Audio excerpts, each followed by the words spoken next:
Charlie Kirk's death has led me to an uncomfortable conversation that I want to facilitate. To my white brothers and sisters, how would you hope your minority friends respond to the celebration of Charlie Kirk's life when he has very publicly said things like this? I live like a capitalist every single day, Shank. I live as a capitalist. Because of DEI, it begs the question when you see a black pilot, you wonder, you say, I hope they are qualified. If I'm dealing with somebody in customer service who's a moronic black woman, I wonder, is she there because of her excellence? And Michelle Obama and Sheila Jackson Lee and Ketanji Brown Jackson were affirmative action picks. They're coming out and they're saying, I'm only here because of affirmative action. Yeah, we know.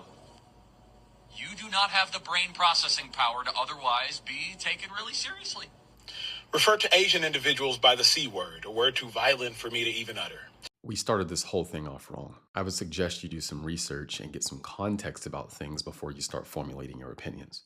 For one, he didn't call anyone the C word. He called the man by his name. He was talking to the man whose name is Chank. Chank was speaking out of turn from the crowd, saying something to Charlie that was not true. Now, you can argue Charlie lost his self-control, which I think he did. I think he should have handled it a little bit better, but he wasn't calling anybody the C word. So again, we're starting this whole thing off with misinformation. Now, let's let you continue. Refer to Michelle Obama and Ketanji Brown Jackson of the Supreme Court, both Harvard graduates, as not having the brain processing power to be taken seriously. Yes, he can critique their brain processing power. Also, Ketanji Brown Jackson and Kamala Harris are both DEI hires, and I'll show you the proof here in a second. But back to brain processing power. Let's go back to Ketanji Brown Jackson when she was asked a question. Watch this. Can you provide a definition for the word woman? Can I provide a definition? No. Yeah. I can't. You can't?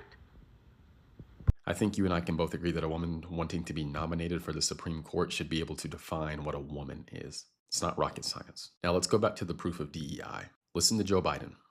I committed that if I'm elected president, have an opportunity to appoint someone to the courts, I'll appoint the first black woman to the courts. It's required that they have representation now. It's long overdue. Secondly, if I'm elected president, my cabinet, my administration will look like the country.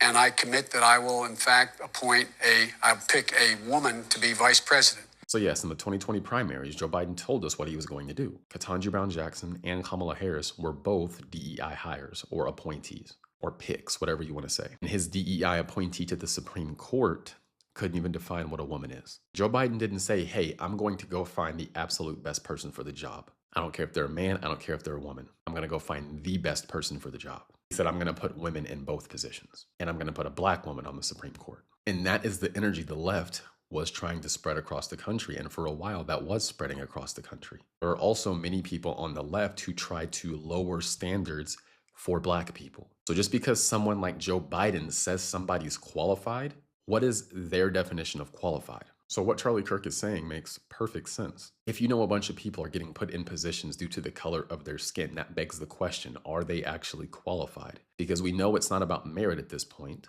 it's about skin color.